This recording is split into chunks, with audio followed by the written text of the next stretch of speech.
Hello everyone! Welcome po to my YouTube channel. It's me again, Jonah Mai. So for today's video, kung napapansin nyo, ano ba ito? Ito po yung mga ginamit kong needles para sa aking insulin kasi po ako ay may type 1 diabetes po. So ito po yung mga naipon kong mga used needles na po siya. So ngayon, for today's video, papakita ko po sa inyo kung saan ko siya itatapon. So kasi dito sa Germany, hindi basta-basta nagtatapon ng mga ganitong klase ng kailangan nasa right, talaga siya, nasa right place po talaga siya dapat itapon. So ngayon, nag-ipon ako ng mga ginamit namin na sa mga kape. So inipon ko talaga siya, tapos dito ko siya ilalagay para at least safe yung mga needles na hindi basta-basta itapon kung saan-saan. So ayan guys. So start ko na yung aking paglalagay ng mga para sealed, para para safe. So, ayan. Diba? Ang dami na. Siguro mga din to, mga 3 months. Kasi 4 times ako 4 times ako nag-insulin sa umaga, sa tanghali, sa gabi, tapos yung bago ako matulog. So, kaya na ang bilis ko dito sa mga sa mga karayom. So, may din ako, may karayom din ako para sa blood test ko. So, ayan. So, kung mapapansin yung iba siya, yung nakitest din ako sa aking blood. Ayan. So, ito din yung mga So, ayan, nalagay ko na siya dito.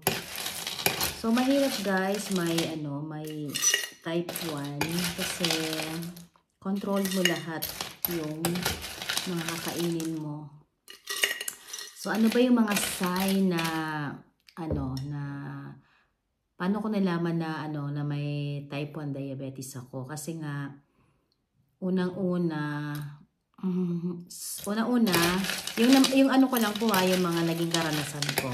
So aywan ko lang sa iba kung paano yung kanilang mga experience. So ako unang-una ang na-experience ko po yung pananakit ng bewang, lower back pain. Yan talaga sa akin, lower back pain siya.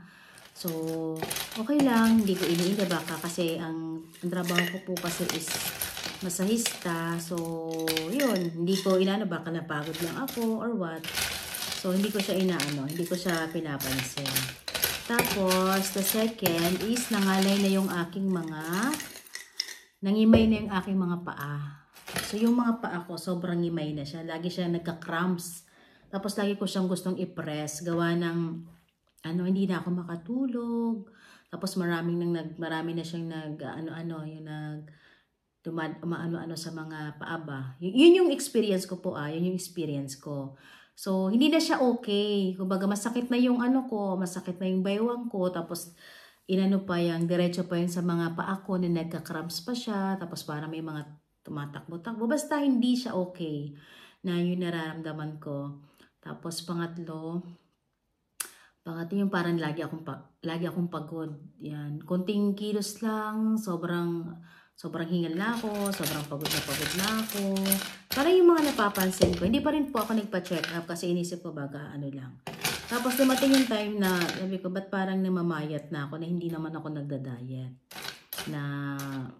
Basta parang lang ako, parang feeling ko bumababa lang yung aking timbang. Bumababa lang yung timbang ko. So, ayun. Tapos, hindi pa rin. Ignore pa rin ako. Mga 3 months po siguro yun na naramdaman ko. Nag-antay muna ako ng mga ilang buwan. Baka ako lang ba? Normal na sakit na kasi masayista nga po ako. Tapos, dumating din po yung time na, na tawag dito, sumakit yung baywang, nagkaroon ng cramps, napagod, tapos parang namayat, tapos tapos may bula na rin yung ihi ko. Pag umiihi ako, para na siyang may sabon ba, may bubbles. Tapos yun din yung mga ko pa na pansin ko. Tapos pa ba? Yung pag-iihi ko gabi-gabi. Kasi every 30 minutes tutulog ako, tapos maya-maya iihi na naman ako. Tapos maya-maya, balik na naman ako sa higaan, iihi na naman ako. Yung ganon, sabi ko parang hindi na to okay sabi ko ganon. At ano pa ba? Ayun, ihi ng ihi, cramps ng cramps, masakit na yung likod ko. Hindi na ako makatulog ng normal. Tapos mabilis ako mapagod. Yung konting ano lang, tulog agad ako. Tapos at isa pa, yung private part na natin na ano, sobrang katina niya. So dumadating yung point na hindi sobrang ano na siya, sobrang terrible na talaga yung pangangati ng ano ko ng private part ko. Tapos hindi pa rin ako nagpa-check up, bumili pa rin ako ng mga cream na ano na pwedeng mag-prevent. Yan, napiprevent din naman kahit pa paano. Pero andun pa rin talaga andun pa rin yung sinil ko na po siya. Andun pa rin talaga yung kati niya. Tapos ano pa ba yung tipo ba yung pinakamainit na tubig na pwede mong ihugas doon sa ano mo, kaya niya. Tapos kaya niya talaga yun. Tapos kahit anong lagay ko ng mga cream, talagang andun pa rin yung kati, as in talagang burning talaga siya, sobrang kati. Tapos pag lalagyan ko siya ng ng mainit na tubig, napiprevent din kahit paano. Pero still ano pa rin, still nag-i-still pa rin talaga yung kati niya. Tapos ayun, yung mga na-feel ko talaga na yung mga na-feel ko na na mataas na pala yung sugar ko. Tapos dumating yung time na sabi ko, hindi ko na kaya, hindi na ako makakatulog, hindi na ako komportableng matulog. So I decide na sabi ko kay hubby na na kailangan ko na magpa-check up. Tapos ayun nga, nung magpa-check up ako, nakita nila yung nakita nila yung blood sugar ko na sobrang taas, umabot ng 300.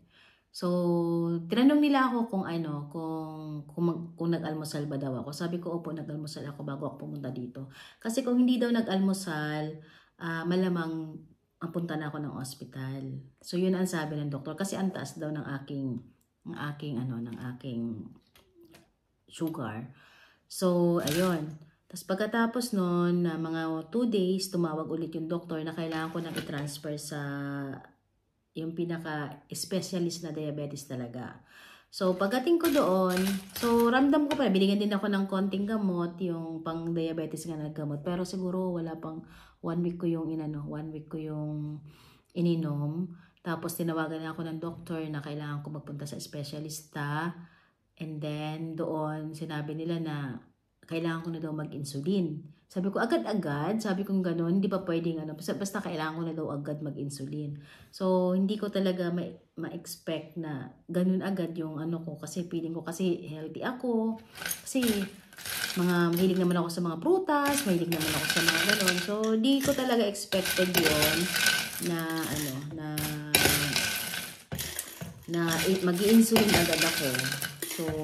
So okay, nag-insulin kasi nga inisip ko din naman baka nga naman mawala lahat ng ng mga sakit-sakit or maayos yung ko. So tinigil ko yung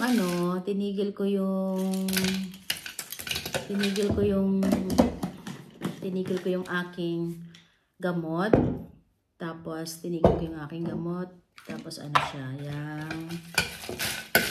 binigyan ako ng insulin. So 1 year na ako nag-i-insulin. Eksakto talaga siya na 1 year. Kasi nag-start ako noon is December 15-16. So ngayon is December 25. So 1 year na akong nag-insulin. So ayun. Tapos after ko ng insulin, na binigyan ako ng insulin, sabi lalabo yung mata ko. Oo nga pala, isa pa yung paglabo ng mata.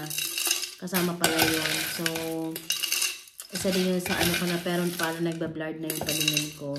Tapos binigyan ako ng insulin.